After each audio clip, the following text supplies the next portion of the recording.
Nah harus kuat-kuatan aku dan manajemen untuk memilah-milih mana project yang sekiranya biar orang tuh kayak gak bosen ngelihat aku di film. Kejadian papaku meninggal itu besoknya tuh aku ada jadwal syuting. Syutingnya udah gitu bukan di Jakarta. Setelah papa meninggal? Setelah papa meninggal di luar kota. Peran nggak sampai ke adegan dewasa dan lain sebagainya. Itu memang komitmen pribadi atau juga ada tambahan dan pengaruh dari... Banyak yang nanya gitu, wah ini kayaknya Dul yang nyuruh gitu ya. Padahal menjalani hubungan di ruang publik tuh berat nggak sih? Aku tuh sama Dul ya, alhamdulillah banget, sangat-sangat private banget.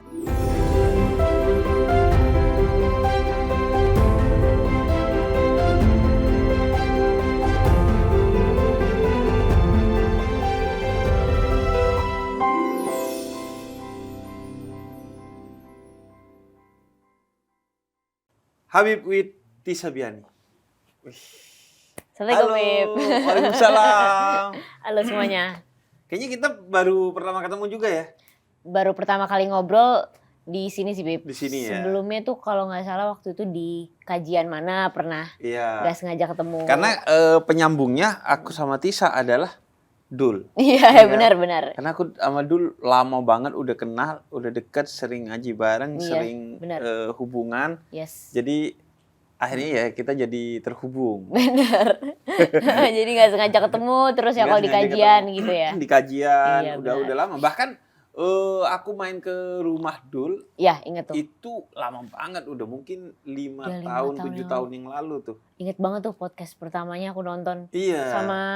Bukan sama Dul aja kalau nggak salah sama Kakak bertiga. L. Oh sama L, nggak sama Al. Di Pejaten.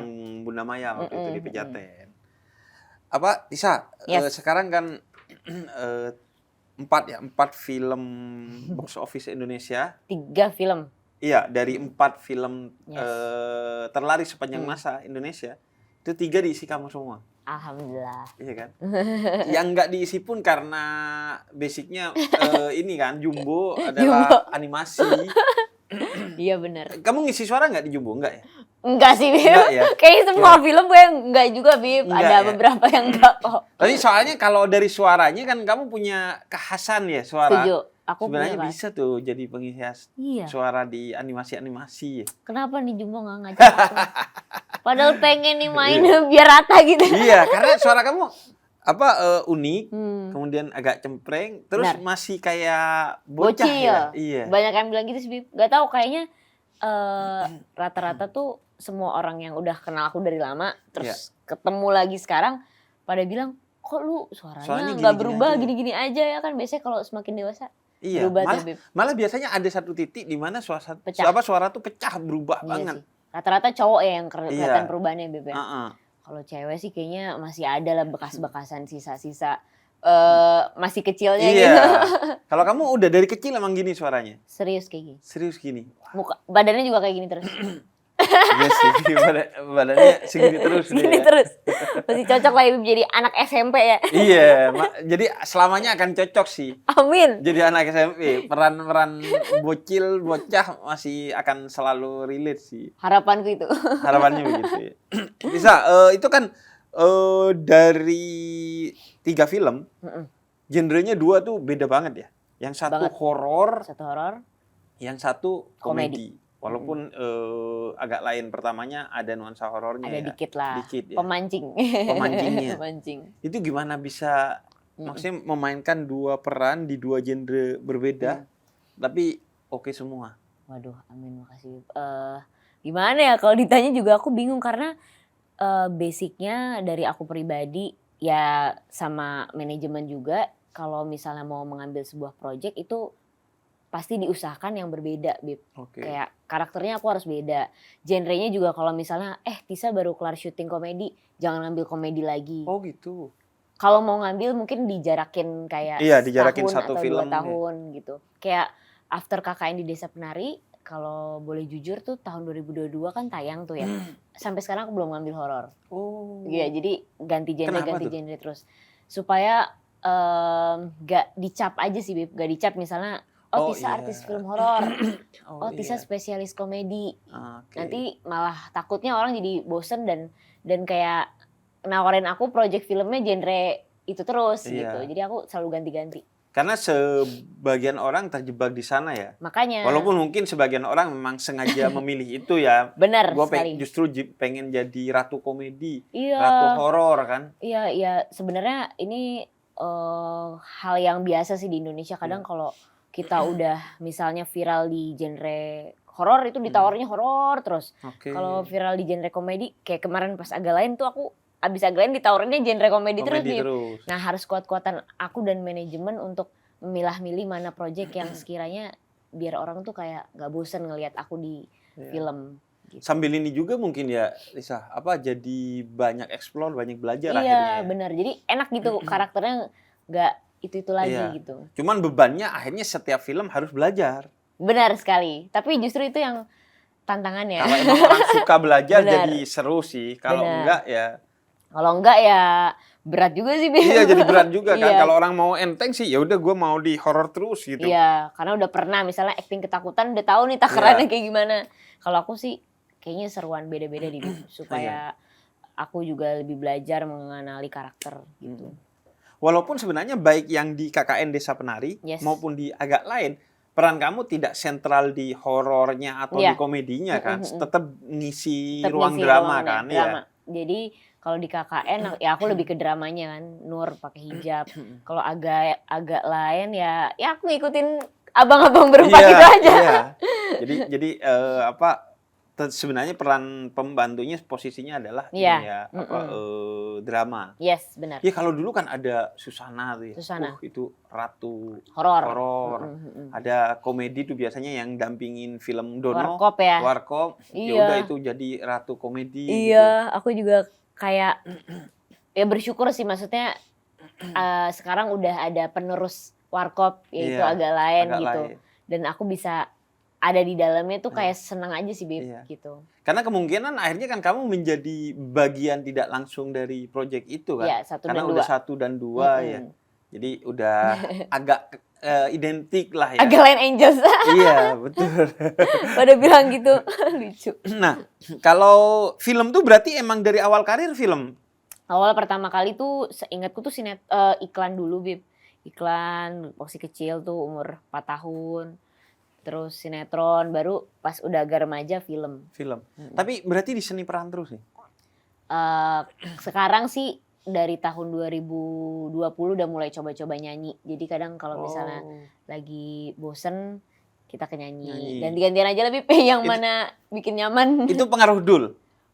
Sebenarnya justru aku ketemu sama Dul karena kita punya selera musik yang sama gitu. Jadi kita sama-sama suka musik, jadi ketemu gitu. Udah suka musik duluan gitu. Jadi ya nyambungnya karena itu. Berarti selera musiknya apa? Selera musiknya tuh rock. Pop rock. Jadi sama lah gitu. Kalau Dul rock sih oke sih, masih make sense. Tapi kamu rock agak nyebrang kayaknya. Nyebrang, iya benar. Tapi emang kesukaannya itu. Aku nyambungnya ke situ sih. Suka band-band yang Britpop, rock gitu. Contohnya apa tuh band-band kayak apa tuh? Contohnya Red Hot Chili Peppers, Oasis, The Verve, Slang. Oh Slang, oke. Saya baru tahu Slang itu pun karena Indonesia. Iya, kalau di Indonesia Slang sukanya. Iya, yang model-modelan gitu lah ya, model-modelan gitu lah ya. Ya rock gitu sih. Ya termasuk Dani sebenarnya. Iya kan? Dewa. Tapi awalnya justru aku sukanya Slang dulu. Oh, sukanya gitu. Slang. Baru pas pacaran sama Dul mendalami Dewa 19. Berarti utamanya sebenarnya di peran ya. Utamanya peran. Passion. Pernah dapat hal lain nggak di luar peran? Hal lain tuh kayak gimana, Bim? Iya, hal mistis atau apa? Enggak, maksudnya di dunia peran, hal lain misalnya bukan di dunia peran, di dunia yang jauh dari kamu. Misalnya game gitu. Kayaknya privilege seorang misalnya kalau kita bermain film, kita kan nyoba banyak karakter tuh, Bim. Iya. Kadang jadi penjaga rumah hantu, kadang jadi istri yang diselingkuhi ibunya, kadang jadi apa lagi ya, banyak ya. Kadang jadi gamers juga pernah. Jadi selama aku berseni peran tuh ya jatuhnya jadi kayak nyoba semuanya. Karena kan kalau mau nyoba karakter tuh kadang ada workshopnya dulu. Misalnya aku jadi gamers ya aku harus bisa main game beneran. Kayak kemarin aku jadi pelukis botol. Aku harus latihan ngelukis botol juga. Ya? Jadi ya gimana kadang mau latihan apapun udah dapet Iya. di film gitu. Berarti kalau kamu masih stand-nya ya gitu, ketika masuk ke satu peran betul-betul harus masuk banget. Harus banget sih, Bib. Berarti setahun mentok paling bisa 3 film dong kalau gitu. Kadang bisa lebih kalau misalnya emang lagi ada aja rezekinya, Heeh. kadang kita batasin juga Iya, gitu. karena kamu harus masuk ke perannya kan. Selama beda-beda genre sih aku happy sih. Karena lebih enak gitu ngebedain karakternya. Iya. Kalau sama kan kadang ya ntar dibilang orang itu lagi Itu gitu. lagi ya. Iya, pernah jadi istri yang diselingkuhi juga ya. Iya, pernah. Iya, aku baru inget juga. Sama Mami Wulan waktu itu. Iya. Wulan Guritno. Dan itu peran-peran berat semua ya, Tisa. Iya, lumayan sih, Bib. Iya kan kayak istri diselingkuh itu pasti penjiwaan karakternya nggak mudah ya. Lebih ke capek sih, Bib, karena Iya. nangis mulu. Iya. Itu yang norma ya. Norma Iya. antara mertua dan menantu. Iya. Terus lagi kalau horor tuh. Nah, aku penasaran. Karena aku 2 kali tuh Ajak main film horor. Diajak main film dan akhirnya aku mau karena keduanya itu satu dari buku aku. Oke. Kemudian satu lagi karakternya filmnya itu film yang ngangkat identitas dasar aku Madura. Oh, oke. Nah, jadi ikut di cameo. Cuman kalau horor tuh itu betul-betul menakutkan nggak? Kan biasanya diiringi atau itu cuman ya udahlah buat cerita-cerita aja gitu, iringan-iringan soal beneran loh ada setannya pas gue syutingin. Apa ya? Mungkin salah satu alasan kenapa aku belum mau mengambil film horor lagi karena ya itu cerita-cerita di balik proses syutingnya itu sangat-sangat berat gitu. Ada beberapa adegan yang diharuskan take atau syuting malam, yang dimana biasa kan orang pagi, malam udah kelar nih. Iya. Nah kalau ini tuh kadang mulainya malam, kelarnya pagi. Karena mau ngambil set ambience malam malamnya kan. Terus juga kita kadang syuting di tempat-tempat yang memang di kejadian nyata tuh serem mistis gitu. Jadi aku harus kuat sih mentalnya kayaknya kalau ngambil film horor. Film horor ya. Ya pokoknya banyak cerita deh Bib kalau kita syuting horor tuh. Berarti ya emang semengerikan itu sebenarnya ya kalau syuting. Karena kan syutingnya malam ternyata artinya beneran malam. Bener. Dan di lokasi-lokasi yang memang sudah ada cerita-cerita horornya di sana ya. Biasanya Bib kadang juga kan lightingnya dibuat seram itu, dibuat gelap. Jadi kita kan pemainnya ke bawah suasana horornya juga Bib. Dan betul-betul ke bawah ya. Bawah banget. Kadang kalau abis selesai syuting masih kepikiran nih tadi adegannya. Iya, karena istriku aja yang nonton aja itu efeknya antara 2 sampai 3 hari itu. Bener banget, apalagi wanita kan. Betul. Nggak bisa aku pulang di atas jam 10 gitu kalau udah nonton film horor. Karena iya, ketakutan banget. Yang nggak ada jadi ada gitu. Setuju. Kemudian parno ya Bib? Iya, parno. Yang nonton tuh padahal, apalagi yang main ya. Iya. Yang berhari-hari di lokasi itu. Suara berisik dikit, goyang apapun tuh. Apa tuh? Iya. Dan itu akhirnya jadi cerita. Yang nggak ada pun jadi seolah-olah ada ya. Benar sekali. Wah, parah deh pokoknya. Ada pengalaman itu, yang nggak ada seolah-olah jadi ada. Itu kayaknya semua genre deh, Bib. Oh iya? Kadang kan kalau misalnya jadi pemain film tuh ini ya, harus mengimajinasi sesuatu yang sebenarnya belum tentu kejadian di diri kamu pribadi gitu. Kayak misalnya waktu aku perannya jadi Norma, aku berperan sebagai istri yang diselingkuhi sama ibuku sendiri. Itu kan kayak hal yang sebenarnya di luar nalar juga kan. Kadang kita, masa sih istri diselingkuhi sama ibunya? Terus aku juga alhamdulillah aku nggak pernah punya pengalaman itu. Jangan sampai. Jadi ya aku harus membayangkan itu seperti aku mengalami hal itu gimana tuh. Dengan cara ya browsing, workshop, terus ngobrol sama lawan mainku. Ini mau dibikin seperti apa nih adegannya.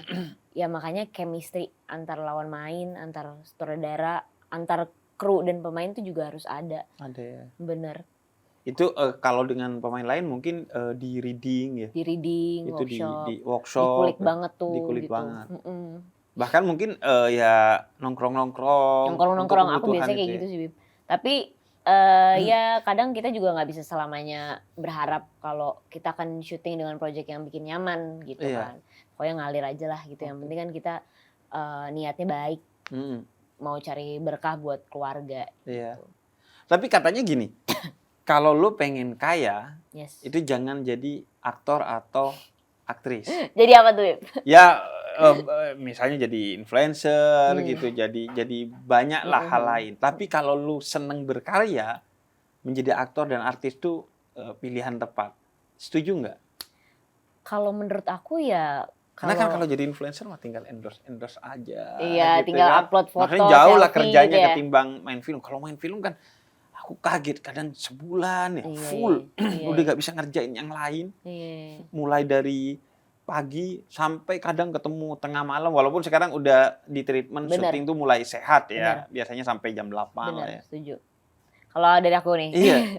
Kalau menurut aku ya kalau mau jadi seniman, either itu penyanyi, pemain film, pelukis, penari, kalau esensinya udah cari uang, ya mendingan jangan jadi seniman aja gitu. Karena kita kan di sini pemain, main musik, main film, main lukisan, main suling, main apa ya, main peran. Esensi awalnya aja main, esensinya awalnya aja udah main, berarti kita main-main gitu kan. Jadi kita harus enjoy ngejalaninnya. Kalau udah tujuannya ke arah uang, ke arah kekayaan, ya mendingan jangan jadi seniman. Gitu. Nanti jadinya kayak beban, terus gak enjoy gitu sih, Beb. Iya. Iya, beban itu pasti akan kerasa ketika kita menjalani sesuatu itu bukan sebagai karya, tapi sebagai bisnis ya. Benar. Aku gak ngebayangin tuh kayak kamu main di Agak Lain 2 atau bahkan Agak Lain 2 diproduksi. Kalau itu tidak sebagai sebuah karya seni, tapi sebagai sebuah karya bisnis. Benar. Oh, itu mah beban banget. Karena berarti kan yang harus dipikirkan, next-nya penontonnya harus lebih gede banyak. Ya. Setuju. Ya, harus lebih sukses ya, keuntungannya harus lebih besar ya. Even ya aku juga sekarang juga ngerasa pressure-nya itu juga sih, Beb. Itu mulai ada ya. Mulai ada, kayak misalnya orang tuh selalu mencap aku, oh kalau misalnya lagi pakai Tisa di film gitu sukses, penontonnya banyak atau sukses. Padahal menurut aku keberuntungan itu kan ya kadang nggak bisa datang berkali-kali gitu, tergantung dari apa yang aku udah lakuin, attitude aku udah baik belum ke orang gitu, apakah aku tepat waktu, apakah aku udah disiplin, apakah aku ngerepotin banyak orang. Itu kan dari mulut ke mulut bisa kesebar gitu. Jadi aku berusaha jadi orang yang selalu baik aja gitu, supaya bisa berkarya terus. Gitu. Masalah itu penonton sih belakangan. Iya, penonton belakangan. Nah itu soal, aku pengen bahas juga soal attitude. Karena kan orang tuh kalau ngelihatnya dari jauh ya, jadi artis mah enak. Semua dilayani. Riders ini dan itu. Kemudian mau makan, mau minum juga duduk aja di datang. Kadang dipijitin, kadang dikipasin, dipayungin dan lain sebagainya. Sehingga terasa seolah-olah ya attitude bukan sesuatu yang penting. Nah, kamu bisa ceritain nggak soal betapa pentingnya attitude bagi seorang pemain film? Wah, penting banget, Bib. Iya kan? Penting banget. Kayaknya bukan pemain film aja deh. Kayaknya hampir semua pekerjaan kita nomor satu etika, itu. Keahlian belakangan bisa dipelajari gitu itu kan. Dia. Ya aku bersyukurnya kerja di industri film mungkin apa ya, kita nggak dimanjain kali ya sama produksi. Yang bikin aku betah, yang bikin aku banyak belajar di film tuh adalah ketika kalian nih para pemain film, para aktor tuh ya dibuat setara, dibuat sama seperti kru, dibuat setara sama pemain-pemain lain. Ruangan digabungin jadi satu. Gak boleh kalau misalnya kita minta ruangan atau apapun kayak terkesan eksklusif mungkin ya. Tapi kan kita juga nggak bisa menjudge orang yang punya pilihan seperti itu gitu. Tapi kalau di aku pribadi yang aku udah alamin biasanya disatuin, terus yang makanan yang ada di catering, terus yang ada di dapur. Kadang juga dapat pengalaman catering yang mungkin kurang cocok sama lambung kita, tapi kita juga harus terima. Terus kadang juga dapat ruangan yang nggak dingin, kayak gini di studio kan enak nih. Kadang kalau jadi pemain film ya udah seadanya aja. Kita syuting di hutan ya udah base camp di hutan. Kita syuting nggak bisa bawa kursi yang untuk duduk, ya udah duduk di bawah, bawa karpet paling. Dan ini kan kalau syutingnya di perkampungan pasti banyak orang yang nontonin, itu crowded banget itu ya. sih, aku lumayan apa ya, deg-degannya di situ sih, Iya. Beb. Kadang apa ya, deg-degannya ditonton sama orang langsung gitu Iya. kan. Karena sebelum ditonton di layar, kadang kita udah ditonton di Di lokasi. real life, iya. Iya sih. Di lokasi. Iya, aku salut sih sama ya yang orang yang bisa terus nyobain film dari berbagai macam pengalamannya. Iya. Seandainya syuting tuh di satu tempat dan berurutan adegannya, itu orang-orang yang nontonin tuh gak usah nonton di bioskop, udah tahu dia. Iya juga ya. Ini mantar gitu. Iya, nanti adegannya tisi-tisi lari ini nangis sih. Iya. Tapi bahkan nah itu juga Ya. ketika aku syuting film, bahkan kita aja gak tahu akhirnya ya. Ya, benar. Jalan ceritanya tuh kemana? Mungkin Karena kan tahu kali ya, Bib, tapi mungkin tahu ketika reading ya. reading, Tapi ketika gitu. syuting syuting nggak ngeh. nggak ngeh nih. Oh, ternyata jadinya kayak gini ya Betul, gitu. jadinya kayak gini. Bener-bener. Karena kita juga kan retake kita nggak tahu yang mana yang dipakai. Benar. Kadang tuh ada misalnya kayak prosesnya seniat itu ternyata hasilnya ya udah gitu aja. Tapi ada juga yang prosesnya ya udah hasilnya hah, Wow. kok Iya. gila sebagus itu ya gitu ternyata hasilnya. Iya. Nah, kalau peran yang yang nggak pernah kamu jalani sampai sekarang apa? Apa ya? Horor udah atau genre horor, komedi, drama? Mungkin kalau di Indonesia action kali, Beb. Oh iya, yang action belum Actionnya. ya. Kayak harus bela diri, Oke. terus ya harus siap badan sakit-sakit. Iya. Karena kan apa ya perlu mental itu juga kan. Jadi itu sih paling, yang lainnya alhamdulillah. Tapi seandainya kamu dapat itu mau banget. Oh iya. Mau banget karena pengalaman dan hal baru juga kan buat aku, belum pernah sama sekali. Dulu pernah tapi di Malaysia tayangnya. Oh. Action. Berarti semua peran kamu mau? Semua. Ada nggak batasan kamu? Oh, gue yang ini nih enggak, atau hal ini nih gue enggak. Oh, paling ini aja sih, Beb. Aku emang nggak ngambil adegan kissing scene. Oke. Adegan maaf ya, Beb, adegan sex scene. Iya. Meskipun seolah-olah itu pakai body double, stunt girl yang seolah-olah itu menampilkan aku yang sedang Iya, padahal melakukan bukan hal tersebut. kamu. Iya, karena kan di pasti shoot dari belakang. iya, shoot dari belakang juga aku nggak bisa shoot, apalagi shoot dari depan. Iya. Shoot Nggak, dari maksudnya samping. karena di shoot dari belakang, orangnya sebenarnya udah ganti kan, bukan Iya, kamu. biasanya kan tapi kamu nggak mau, karena iya. persepsi publik pasti itu Itu kamu. aku gitu. Aku tidak bisa menampilkan hal-hal seperti itu di publik karena Intinya semua adegan dewasa kamu enggak lah. enggak sih gitu. Paling mentok-mentok pegangan tangan Iya. gitu. Selebihnya ada batasan-batasan yang aku sangat jaga gitu karena aku memikirkan kalau keluarga aku menontonnya seperti apa. Anak-anakku nanti ketika aku sudah punya anak di kemudian hari bakal punya pemikiran, oh ibunya pernah melakukan hal-hal kayak gitu. Tapi aku tidak bisa menjudge juga. Iya betul, sama, itu choice kamu lah iya, ya. sama orang-orang yang memilih untuk melakukan adegan tersebut karena kita tuh punya boundaries masing-masing kan. Kalau dari aku sih seperti itu gitu. Bahkan mungkin kadang ada orang yang ngambil peran itu tapi gak mau ngambil peran komedi misalnya. Gue gak mau nih nanti ditertawakan sama anak-anak gue misalnya. Ada pilihan kayak gitu-gitu sih, Beb. Karena aku ngerasain itu. Kayak dulu itu ibu aku kalau kumpul keluarga itu yang suka berkomedi. Dan kita sebagai anak beban. Karena ngerasa emak gue jadi komedi nih, kayak berasa jadi lelucon nih. Benar-benar. Itu aja menurut aku harus dipikirin kan nanti bagaimana anak kita melihat dan menerima itu kan. Benar. Jadi apa ya? Sebenarnya bukan cuma film aja sih, Beb, gitu. Apa yang aku lakukan di sosial media karena sekarang aku public figure, kerjaannya itu aku pikir-pikir banget, Beb.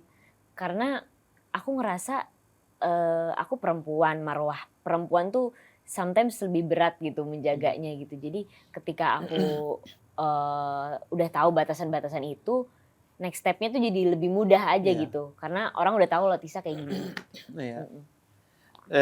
Ini sih, jadi kan apalagi sekarang ya, itu jejak digital tuh menjadi penting banget kan. Sangat.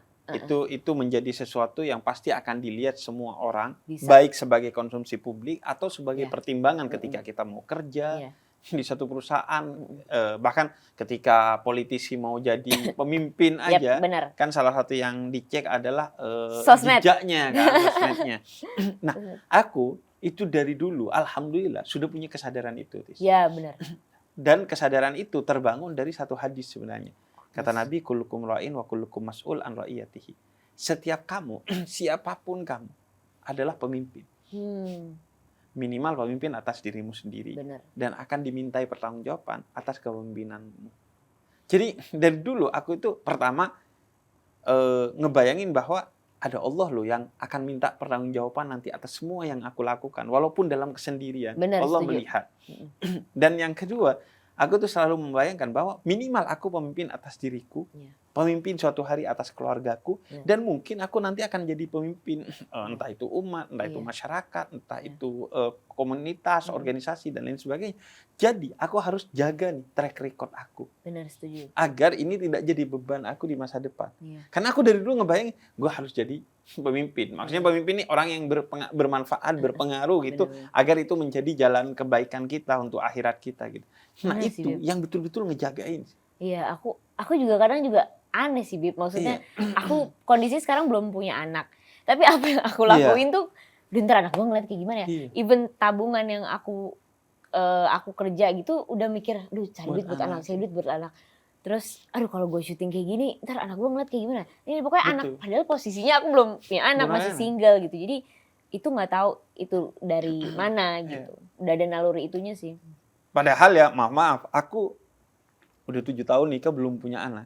Tapi kesadaran itu sudah ada. Dan bagi aku, kuncinya ada, kata Nabi, niatul mu'min khairun min amali. Niat itu lebih baik dari apa yang kamu lakukan. Jadi seandainya tabungan itu suatu hari gak kepake, ilmu yang kita siapkan suatu hari gak kepake, minimal niat baik itu sudah tidak akan sia-sia sih. Akan jadi pahala seolah-olah kita sudah melakukannya secara utuh. Berarti yang penting niatnya aja udah baik. Niatnya aja udah satu pahala. Kalau kata Nabi, niat baik kalau nggak kesampaian karena satu dan lain hal, itu sudah seperti dikerjakan. Udah dihitung pahalanya. Udah dihitung. Seperti udah dikerjakan. Artinya kalau kita niat jadi pemimpin, entah itu pemimpin bangsa, itu pemimpin agama, atau pemimpin apapun, kalaupun nggak kesampaian, tapi kita udah belajar ilmu politiknya, belajar ilmu agamanya, ya itu seolah-olah kita udah pernah jadi presiden, udah pernah jadi ulama secara pahala. Benar. Makanya itu pentingnya sedari dini udah membayangkan bahwa kita adalah orang besar, karena kita diciptakan dari yang maha besar, memang sebagai orang besar. Oke. Berarti harus afirmasi positif terus ya. Afirmasi positif itu. Ya, nah, tadi kan cerita bahwa ketika main film itu banyak tantangan di set. Apalagi kamu pernah di hutan belantara ketika main horor. Kemudian ketika komedi juga pasti setnya kan di panti yang nggak proper lah dan lain sebagainya. Nah, bentuk self care kamu tuh gimana? Self care itu maksudnya bagaimana cara kamu menjaga diri agar tetap oke, agar tetap nyaman gitu, walaupun di hutan, walaupun tidak di ruang yang dingin, agar kamu, kadang kan itu pertama ya pengaruh ke fisik udah pasti. Di hutan kita kotor-kotoran, panas-panasan. Kemudian yang kedua pengaruh ke mental nggak sih? Kadang kan kalau udah panas, kalau aku tuh yang istriku tahu banget, kalau lapar. Kelihatan ya, Bib ya? Kalau lapar kelihatan banget. Gak bisa diganggu gugat tuh. Gak bisa diganggu gugat. Kayaknya sama deh, Bib. Semua orang gitu kalau lapar tuh berisik gitu. Ini makannya gitu. Iya. Kalau aku kayak kelihatan banget, udah kayak berubah gitu. Agak monster sedikit. Iya lagi, Bib. Aku juga gitu lagi. Agak bertanduk tuh kalau udah lapar. Tapi makanya puasa tuh emang oke banget pembelajaran buat aku. Ya paling disebut aja kayak misalnya aku lagi syuting di hutan, Bib. Nih, kan minta makanan aneh-aneh gitu kan nggak mungkin juga kan, Bib. Kita kadang ya nyebut aja gitu, aduh ini enak nih, tapi disebut doang, tapi bayangin doang. Iya, itu cuma semoga terdengar sama kru sih. Tapi sayangnya bakso yang enak nih. Menghibur aja, Bib, supaya enjoy syutingnya gitu. Ya bener, bakso enak nih. Tapi di hutan belantara. Agak susah ya. Mana ada tukang bakso. Aku kayak istri suka gitu. Aku jarang banget nyuruh karena lebih cenderung ngeteh enak nih, hujan-hujan gitu. Tapi dia kan langsung tuh, ya udahlah gak usah bikinin, tidur aja gue. Pasti bikinin deh, jadi kayak kesindir aja. Iya sih, ya aku paling ini aja sih Bib, kalau dulu aku tuh lumayan cuek ya gitu. Kalau sekarang tuh apa ya, supaya tetap enjoy ya bersyukur aja sih Bib. Kayak misalnya aku masih dikasih kerjaan syuting gitu. Aku masih bisa dikasih apa ya, jalan gitu buat bisa bahagiain orang-orang di sekitar aku gitu. Daripada kita diem gak nunggu gak syuting gitu kan, masih bersyukur gitu kita dikasih kerjaan sama Allah. Nanti kalau misalnya kita gak kerja kan juga pasti sakit juga kan. Jadi selama dapat kerjaan dimanfaatin dengan baik aja, selagi itu gak nyakitin atau ngezolimin diri kita pribadi ya. gitu. Atau orang lain apalagi ya. Jadi kita bikin nyaman aja suasana lebih. Iya sih, rata-rata emang self care orang tuh basicnya adalah kalau gak spiritualitas ya mentalitas utamanya kan, yang inner beauty yang dari dalam. Karena utamanya yang mencarin diri kita kan diri apa kita yang ada sendiri. di dalam ya. Walaupun kita udah luarnya udah oke, tapi kalau moodnya nggak enak, apalagi kalau main film ya. Banget, harus jaga mood gitu. Kadang apa ya, aku stretching aja di lokasi gitu. Sekarang udah lagi rajin-rajinnya olahraga. Jadi kadang kalau misalnya lagi nunggu bete, aduh ngapain ya? Olahraga stretching gitu ya. Kadang bawa dumbbell ke lokasi supaya apa ya, main handphone kan bosen ya Bib. Misalnya 24 jam kita syuting gitu kan, mendingan kita ngapain gitu. Bahkan aku pernah dapat quote dari, kalau nggak salah, Ari Kriting tuh. Katanya aktor yang baik atau artis yang baik adalah artis yang penyabar. Karena dia harus nunggu peran untuk dia itu beberapa jam. Dan ketika nunggu dia nggak boleh rusak moodnya. Dan ketika dia mulai, moodnya harus tetap oke. Ya. Kalau nggak sabar, jangan jadi aktor. Iya kan, nungguin tapi moodnya nggak boleh marah dan moodnya harus steady, mood yang kita bangun dari awal kan. Kalau takut ya takut ya. Belum lagi kalau, aku ada cerita Beb. Jadi papaku kan udah meninggal kan. Jadi waktu itu pada saat kejadian papaku meninggal itu, besoknya tuh aku ada jadwal syuting. Syutingnya udah gitu bukan di Jakarta. Setelah papa meninggal di luar kota. Di satu sisi bebanku adalah harus menjaga mood mamaku, menjaga mood keluarga dan segala macam gitu. Karena kan yang ditinggalin juga bukan aku doang, tapi keluarga. Terus aku sempat menawarkan diri gitu ke mama mau nggak aku batalin aja nih syutingnya. Harusnya kan itu film berarti? Film, harusnya mereka juga ngerti lah, masa bapak yang meninggal gak mau dikasih izin gitu. Emang pada saat hari papaku meninggal, alhamdulillah banget aku ada di rumah, jadi aman. Tapi besoknya itu kan biasanya ada tahlilan, terus kumpul keluarga segala macam. Terus mamaku bilang, ya walaupun kamu punya kejadian yang bikin kamu sedih, kayak sekarang papa meninggal segala macam, ya kamu harus tetap profesional gitu. Oh justru mama yang dukung. Iya, daripada kamu nyakitin orang banyak yang udah nungguin kamu untuk take, mendingan kamu jalanin itu dulu, kelarin tanggung jawab kamu sebagai pemain film. Nanti kalau udah kelar kan bisa lanjut. Kan doa juga nggak harus tahlilan, kan bisa di mana aja gitu. Jadi aku skip tahlilan papaku di hari 1 sampai ke 4 kalau nggak salah ya.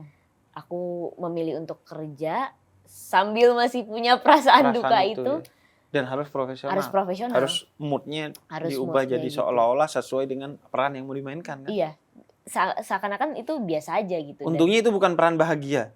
Peran bahagia dong. Wow. Jadi ya udah apa ya? Susah tuh ya. Susah banget. Di satu sisi aku harus kayak aduh ayo Tis jangan sedih, tapi kita harus selalu happy gitu di depan media gitu. Nah, itu tantangan sih sebagai public figure.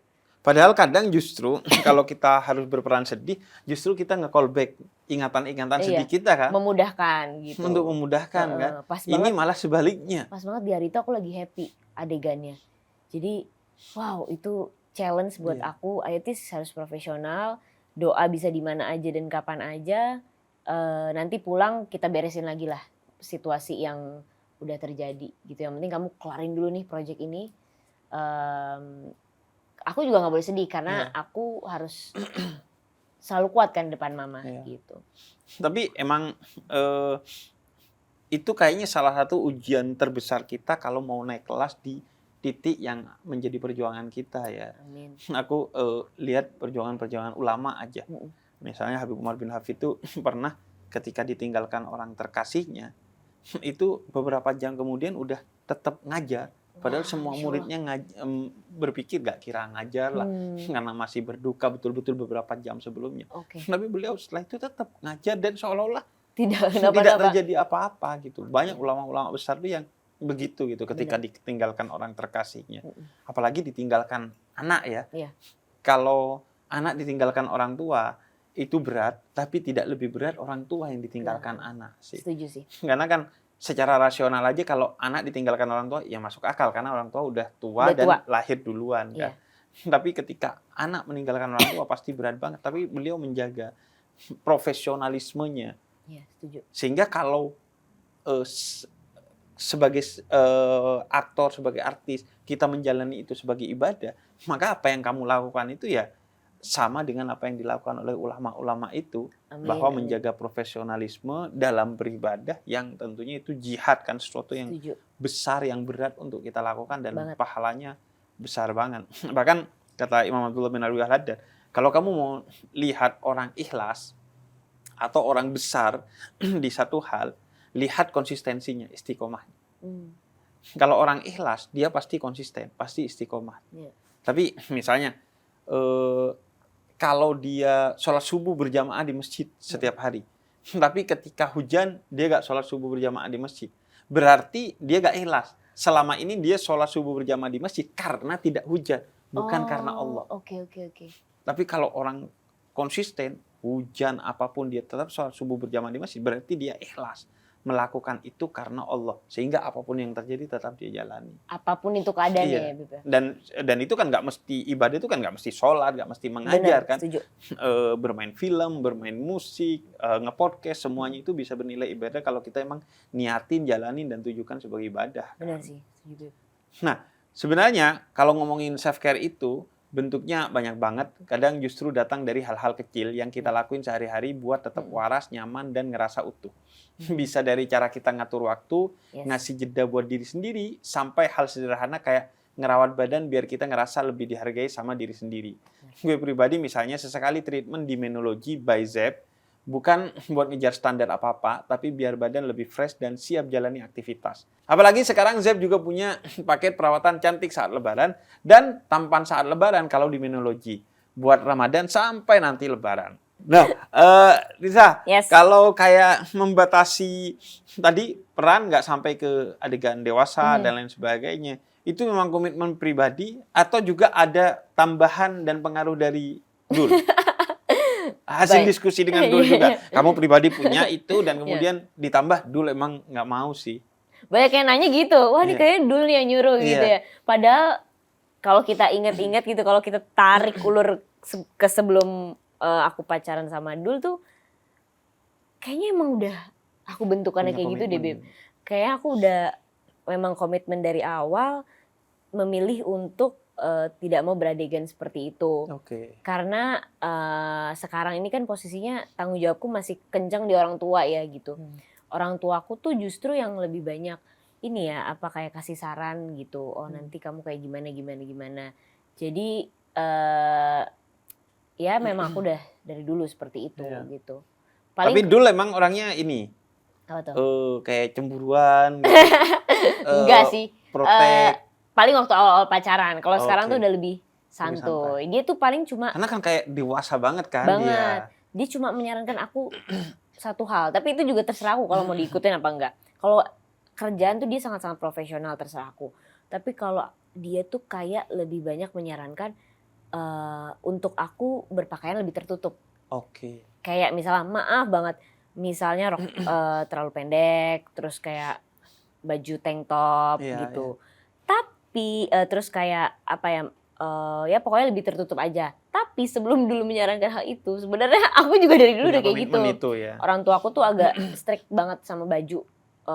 Apalagi kalau misalnya ke acara party, pesta, ulang tahun tuh dilihat dulu tuh bajunya kayak gimana, pendek gak apa segala macam. Jadi ya aman lah gitu. Iya. Dul menyarankan hal kayak gitu, orang tua aku juga. Ya emang jodoh akhirnya kan seolah-olah Alhamdulillah. kan, akhirnya kerasa saling melengkapi kan. Iya, jadi ketika Dul bilang kayak gitu, aku tuh nggak ngerasa berat karena itu emang udah hal yang aku jalanin sebelum pacaran sama Dul. Iya.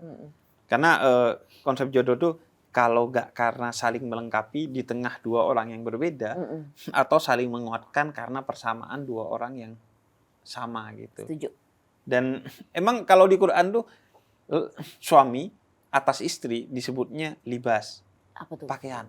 Oke. Suami istri atas suami juga disebutnya libasun, pakaian. Artinya dia semua pasangan pasti ingin pasangannya menjadi kebanggaan dan hiasan bagi dirinya utamanya kan, sehingga dia pasti ingin pasangannya tertutup gitu. Benar. Dan juga bukan hanya ingin pasangannya tertutup, kita juga harus menutup dia dengan cara menutup aibnya, tidak menceritakan keburukannya, berusaha mengedukasi dia agar menjadi lebih baik dan lain sebagainya. Dan utamanya itu diawali dari teladan kita lah, sebagai suami atau sebagai istri, sebagai orang tua harus mengawali itu ya.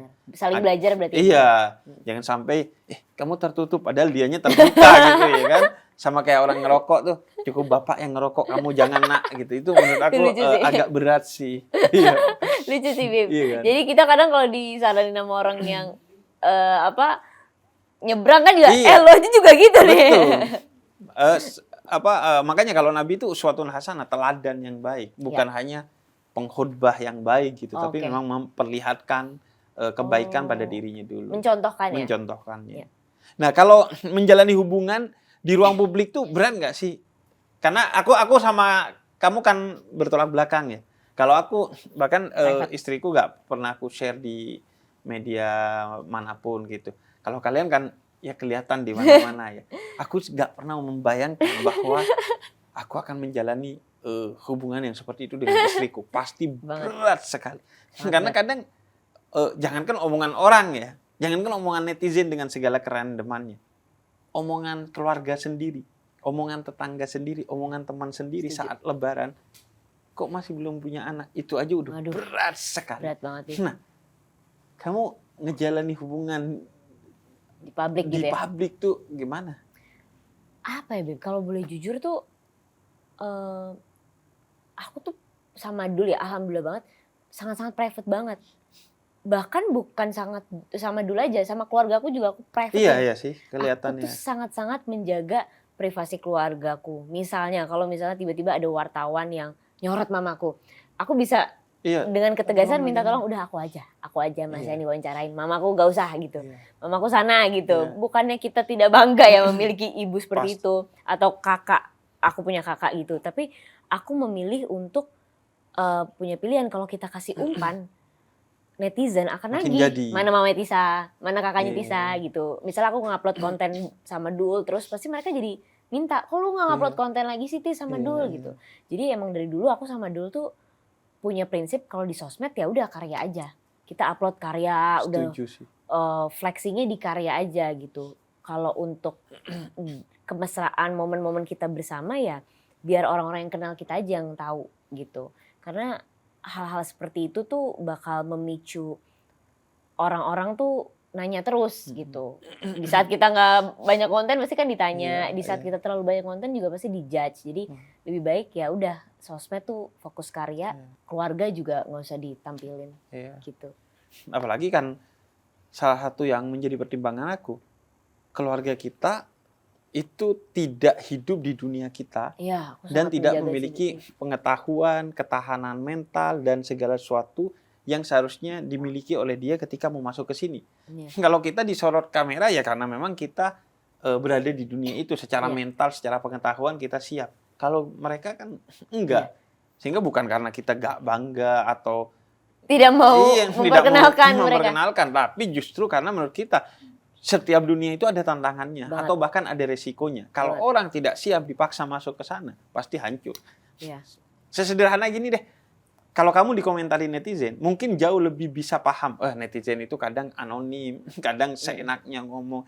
Ketimbang mamamu dikomentarin netizen, langsung perasaannya kan hancur. Karena mungkin dia tidak paham netizen dan tidak punya ketahanan mental seperti kamu di dalam konteks ini kan. Iya, aku lumayan sangat-sangat posesif, sangat-sangat strict sama keluargaku. Iya. Jadi ketika ada mereka yang berusaha ngulik tuh aku bisa maju sendiri gitu, bukan lewat manajemen atau lewat siapa. Aku biasanya bisa langsung ngomong gitu, karena menurutku ya aku kasihan aja gitu. Mereka nggak tahu apa-apa terus dibawa-bawa.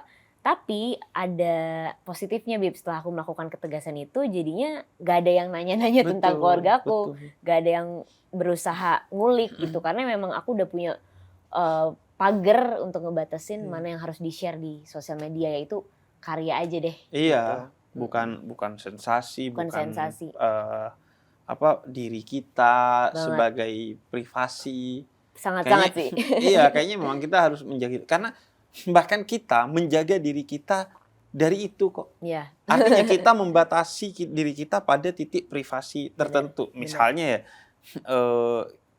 kita nggak mau bawa HP ketika di kasur. Iya benar-benar setuju. Karena itu akan mendistraksi kita. Iya. Kita aja menjaga kok diri kita dari hal-hal yang bisa membuat hancur mental kita dan lain sebagainya. Apalagi orang lain, enak aja lo mau masuk. Kita aja mati-matian membatasi diri kita. Iya, pintu dulu dikunci dulu nih. Iya kan, dikunci. Iya, benar. Lebih baik, betul. Aku setuju banget. Yang diketahui publik adalah karya kita. Karyanya aja deh. Karyanya ya, bukan Karyanya hal-hal seperti itu. Iya. Nah, akhirnya berarti sama dulu udah berapa tahun? 6. Udah 6 tahun. Mau 6. 6 tahun ya. Wow, 6 tahun dan udah pasti serius itu. Amin, insyaallah. Iya, insyaallah. Apalagi portal-portalnya udah kebuka semua tuh. Waduh, gimana Iya tuh kan? portal apa? Portal Al udah. L udah. Emang tuh portal ya, Bib ya? Ya kan biasanya kalau di Indonesia masih ada tradisi kalau gitu kakaknya belum, adiknya jangan. gitu Khususnya ya? kalau kakak itu adalah perempuan semuanya. Oh iya, itu ya. agak berat sih. Biasanya Langkain agak perempuan berat tuh agak sih. berat sih. Walaupun itu lebih ke bersifat tradisi ya. Iya. Tradisi yang ini. yang ada di masyarakat. Ya, apalagi aku juga Jawa kan Iya. gitu. Tapi berarti pasti setelah L nih dorongan untuk serius lebih kenceng ya. Amin. Ini kita tunggu jadwal Habib aja lah. Bisa datang apa enggak nih? Nanti di belakang kamera. Nah, tapi kalau dulu tuh memang ini ya, terlihat bagaimana dia itu begitu dewasa. Sangat. Ya. Kemudian secara ketertarikan ke agama juga tinggi banget ya. Sangat. Jadi udah bukan hal yang tabu buat aku gitu ketika harus mendengarkan dia bicara soal spiritual dan agama gitu. Jadi aku sebagai kekasihnya tuh ya udah biasa aja gitu ngeliat dia ngomong kayak gitu. Mungkin bagi sebagian orang tuh akan kaget gitu. Ya ampun si Dul, dewasa banget, ya ampun si Dul, kok spiritualnya tinggi banget. Tapi kalau aku yang udah kenal lumayan lama nih udah jadi makanan sehari-hari aja sih, Bib. Iya kan, tiba-tiba mode ceramah ya. Mode ceramah. Iya kan. Karena aku kenal pribadi dengan Dul kan, emang orangnya yang sangat serius ya. Serius Kocak nggak?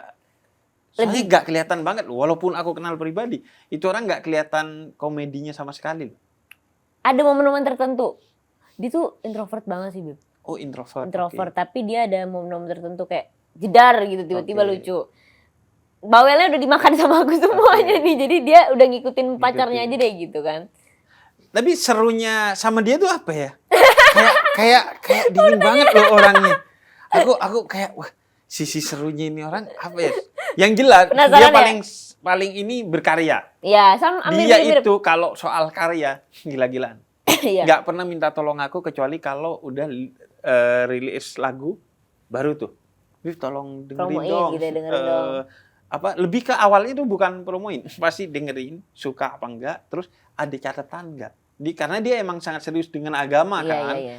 Dia ingin lagunya itu ada pesan-pesannya kan. Iya, benar. Nah, jadi wah, ini orang dingin kan ya. Nggak tahu ya, saya kan nggak sekenal Tisa tadi. Iya. Kayak masih seumuran itu aja udah kayak berwibawa banget. Gimana nanti sih. Iya lagi, Bib. Ya mungkin kita saling melengkapi gitu ya. Dia dingin, aku ngangetin. Pakai api gitu ya. Terlalu hangat dong. Iya. Ya bedanya aku sama dulu gitu. Dia introvert, aku ambivert. Jadi kadang kalau kamu nggak sampai ekstrovert tapi Enggak sih, Ambivert Bib. aja Aku ya. ada momen-momen yang kayak bisa diem juga, cuman jarang. Jadi kadang kalau misalnya lagi ngobrol berdua, pasti aku yang mulai duluan, Iya. terus dia baru nyambungin gitu. Kalau misalnya lagi ketemu sama orang juga biasanya aku yang mancing, Oke. dia yang lanjutin gitu. Kalau dua-duanya sama-sama diem, ntar pacarannya jadi kayak limbat Bib. Iya, Kayak, susah. Tinggal kasih burung hantu ya, tuh. gitu-gitu doang ntar dialognya.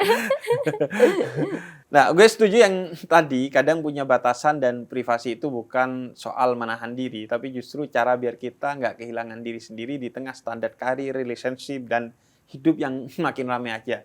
Belakangan ini gue juga banyak mikir soal tumbuh, dan gue sadar tumbuh itu nggak selalu ke atas, tapi juga ke dalam. Dari hal sederhana termasuk soal wewangian. Bukan buat orang lain doang, tapi biar kita dan orang di sekitar kita sama-sama nyaman. Gue nemu resonansi itu di Humans Extract Series. Detailnya bisa kalian cek sendiri di sosial medianya Humans. Ya kalau penasaran langsung aja. Iya, soalnya ketika ketemu dulu tuh terasa dewasanya sih. Yes. Tapi itu memang ke kamu juga. Apa Karena kedewasaan itu. Karena kadang ya biasanya pasangan keluar nih dewasa. Tapi kalau di dalam justru dia mencari sesuatu yang nggak bisa dia dapatkan atau dia tambahkan keluar. Jadi kayak childish ketika ke kekasihnya. Justru kayaknya dia keluar lebih Iya, diem gitu ya. Tapi kalau di aku pribadi, aku masih lah ngerasain momen-momen dia kocak, momen-momen dia nggak bisa diem tuh masih ngerasain alhamdulillahnya gitu. Jadi mungkin apa ya, ada perbedaan gitu ya. Begitu pula juga aku juga gitu. Kadang kalau di pasangan gimana, kalau di depan orang kayak gimana gitu. Walaupun kayaknya kalau sama Dul sih ketawanya cuman kita ngeliatin ini doang sih, buat respect doang sih kayaknya. Respect karena jaim ya. Garing kok jaim sih. Nah, aku pengen sebenarnya nanya, soalnya gini. Kayaknya kalian itu yang pertama kali kayak sampai publik tahu bahwa kalian itu akhirnya menjadi pasangan. Karena sebelum El masih dengan pasangannya yang serius, kalian itu kayaknya yang pertama. Alhamdulillah. Yang diketahui publik ya. Nah, yang aku penasaran, ayahnya Ahmad Dhani itu dengan gayanya yang powerful gitu, di publik juga dengan ragam kontroversinya.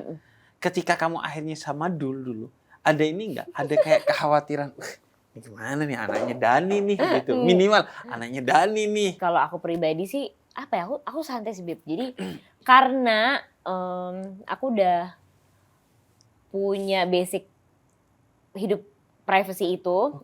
Jadi aku masalah keluarga tuh santai gitu. Terlepas dari kefeman nama keluarganya dulu, aku tuh kayak lebih santai gitu karena aku tuh bukan melihat dari sisi itunya gitu, tapi bagaimana mereka bisa memperlakukan aku. Karena bukan hanya keluarganya dulu aja deh gitu, tapi setiap orang gitu. Sometimes aku melihat bagaimana mereka memperlakukan aku, apakah itu bikin aku nyaman nggak? Apakah dia menghargai aku nggak gitu? Kalau enggak, ya aku bisa dengan penuh kesadaran aku bisa pergi dan menjauh gitu. Jadi aku nggak takut tuh, nggak pusing tuh dengan embel-embel kefeman keluarganya dulu, karena aku melihat bagaimana mereka dia memperlakukanku.